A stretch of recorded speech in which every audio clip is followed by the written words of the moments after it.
So this past week, Activision pushed through another wave of bans, and it seems like thousands of innocent players were banned as a result. That might sound extreme, but more and more people are coming forward every day, with one I've just seen belonging to someone playing pretty average during a live stream, and the ban just comes through as soon as he relaunches the game. Some of these people may have spent hundreds of dollars on the game, and now it's just gone with no explanation.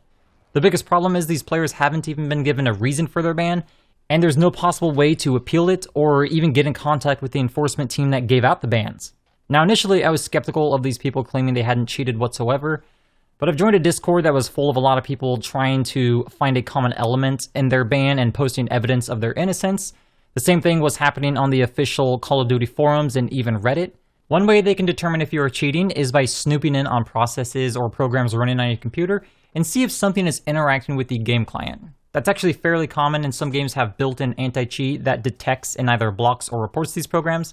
Typically, high-end hacks are concealed and constantly updated to avoid detection. Now, if Activision keeps a running list of programs they don't allow that is updated regularly, this might be how players got caught in the net this time around. Recently, hackers in Warzone have been getting more common, so they may have gotten more aggressive on what they allow.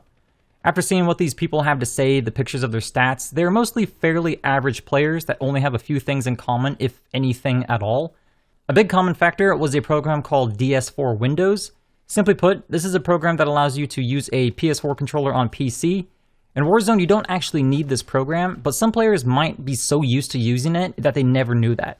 This is technically a third-party program, but my concern actually lies in the fact that this can be used to create things like trigger mods that rapid-fire semi-automatic weapons like the FAL as well as other macros. The argument on PC is that mouse and keyboards can create macros, so controllers should as well. I can see the argument there that Activision would put out a permanent ban. That doesn't mean these players were using that function, and this also wasn't used by all of the players that were banned. Some other common programs are things like MSI Afterburner that doesn't affect the game at all, Discord for chatting, and even using a VPN because they either forgot to turn it off or didn't think of it as a big deal. After this wave of bans, I'm starting to get concerned because I use things like CapFrame X to record performance of my game, as well as Rivatuner for overlay of those stats in-game. Neither of those things can be used to give me an advantage, but Infinity Ward and Activision are the ones that get to draw the line on what's accepted. I don't always play on PC, but all it takes is for them to not like one thing I have installed. In fact, this is from the official forums. Activision is literally telling people it's safer to play on console and recommending them not to use PC. How is that acceptable by any means?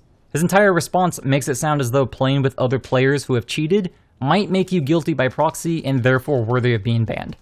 Also, trying to control what program someone is using on their PC as long as it's 100% isolated from interacting with the game is ridiculous. Currently, there is a petition on change.org that I've posted in the description that is simply requesting Activision to explain these bans. It currently has over 15,000 signatures with a goal of 25,000. I've also posted a link to the security and enforcement policy so you can look it over in case you were banned or if you want to avoid being banned.